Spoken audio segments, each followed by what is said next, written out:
Sacktown, what is going on? It is Sacktown Pete back at it again. Thank you guys so much for tuning in. Sacramento Kings played the Utah Jazz tonight. This is their second time that they've seen the Jazz early on in the season, and it's the same result. They ended up losing in Utah tonight, 113 to 119. Let's talk about tonight's game. Overall, I loved what I saw. We hung in there. We hung in there with one of the best Western Conference teams in the NBA, and they're 6-1 for a reason because they are a very good basketball team. I thought the starting five did really well. Got really good production from the starting five and even the bench tonight. Let's talk about the numbers. Matter of fact, Maurice Harkless in 30 minutes tonight. He had 12 points, 3 boards, 0 assists. I thought Mo was solid, man. Overall, he was 5 of 8. He was 2 of 4 from downtown. He had 2 blocks. He did a fantastic job tonight. Tyrese Haliburton in 32 minutes, he had 14 points, 3 boards, 3 assists. 6 of 16 overall. Reese, I can live with that because I want to see Tyrese Haliburton continue to be aggressive, looking for a shot. So 6 of 16, yeah, I wish that could have been better, but he got 16 attempts. And in some cases, I would like to see him attempt more shots. Tyrese Haliburton, anytime when I think he's too passive, he is too passive. But it's good to see him look for his shot and be aggressive. And he was 1 of 3 from downtown, and he also had 2 blocks. Rashad Holmes tonight in 33 minutes, he had 10 points, 10 boards, 4 assists. He was 5 of 10 overall. He had 1 block. Rashad had his hands full tonight. You got the Stifle Tower. You're going up against Hassan Whiteside. So our bigs, Holmes and Len as well, who off the bench, Len had 15 minutes. He had 4 points, 5 boards, 3 assists. They had a tough time just defending and guarding Hassan Whiteside and Rudy Gobert. And not often do you see a team that has 2 7-footers like that. But the Utah Jazz are stacked. They're a stacked team, man. Harrison Barnes, I thought he was overall good tonight again. In 35 minutes tonight, he had 23 points, 6 boards, 0 assists, 7 of 14 overall from the field. He was 2 of 5 from downtown, and he was 7-9 overall from the free throw line. And De'Aaron Fox in 35 minutes tonight, he had 13 points, 2 boards, 9 assists, 4 of 15 overall from the field, 0 of 4 from downtown, 1 block, and he was 5 of 7 from the free throw line. So I see that he had 9 assists, but overall, offensively, he struggled. And I got nothing else to say about De'Aaron Fox because he's just going through a struggling phase right now. But I believe in De'Aaron Fox. He's gonna get with it eventually. And I'm so glad the Kings are on the back-to-back because tomorrow will be a perfect night for De'Aaron Fox to go off and for the Sacramento Kings to bounce back and get a win tomorrow against the New Orleans Pelicans.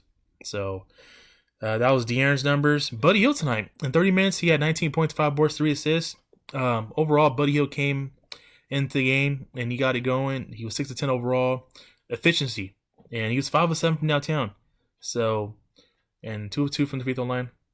Buddy Hield was fantastic for Luke Walton off the bench tonight. And Davion Mitchell offensively was awesome tonight. In 30 minutes, he had 18 points, 4 boards, 2 assists, 7-15 overall, 2 of 7 from downtown, and he had a block. And he was 2 of 4 from the free throw line. Davion Mitchell's, I said this previously before, and I'll say it again. Offensively, his slow start that he's had this season, he showcased that he's very capable on the offensive end tonight with his shot making ability and his just aggressiveness and his attackness to the hoop at will. So I'm glad to see Davion Mitchell come out and have a good offensive game tonight. Shout out to Derek Mitchell, Uncle Mitchell. I know we talked it up a little bit earlier. So if you're watching this, shout out to you, my man. It's good to connect and link with you today and just talk about Davion as well.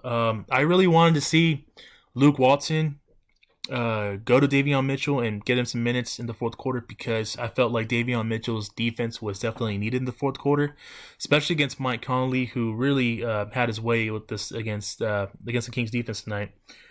Conley, looking at his numbers, he had 30 points, 3 boards, 2 assists, in 31 minutes. And Donovan Mitchell was a stud too. In 32 minutes, he had 36 points, 8 boards, 6 assists. So, oh man, Rudy Gobert had 20 boards. Wow. But yeah, they're a tough team, guys. They're definitely a tough team. So this loss doesn't hurt as bad because the Kings managed to be in the game, and this is what I asked for: be competitive, give yourself a chance to win the ball game. For what I want to see moving forward is to do a better job of having a closeout rotation set. I know it's so early in the season, and Luke Walton's got to maybe figure that out. Because I felt like if Davion Mitchell would have got some minutes in the fourth, majority of the minutes in the fourth, his defense, I think, would have slowed down Donovan or even Mike Conley and would have made it tough on them.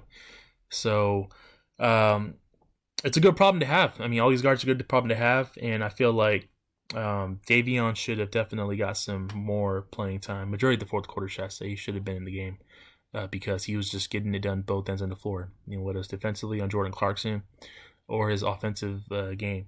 And when his feet are set, he's got a sweet, beautiful shooting stroke.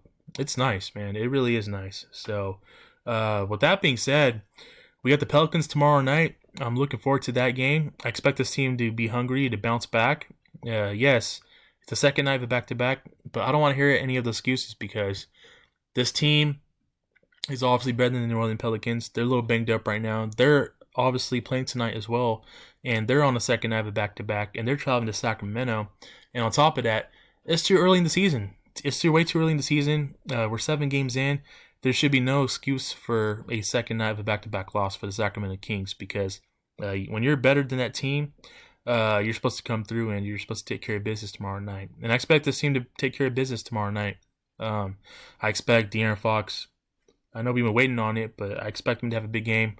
I continue to. I want to see the three ball go down as well tomorrow night at home because it looked pretty nice tonight. And Buddy Hield was getting buckets, so shout out to Buddy Hield, Davion as well. I want to see him continue to play great on the offensive end because we know what he can do defensively.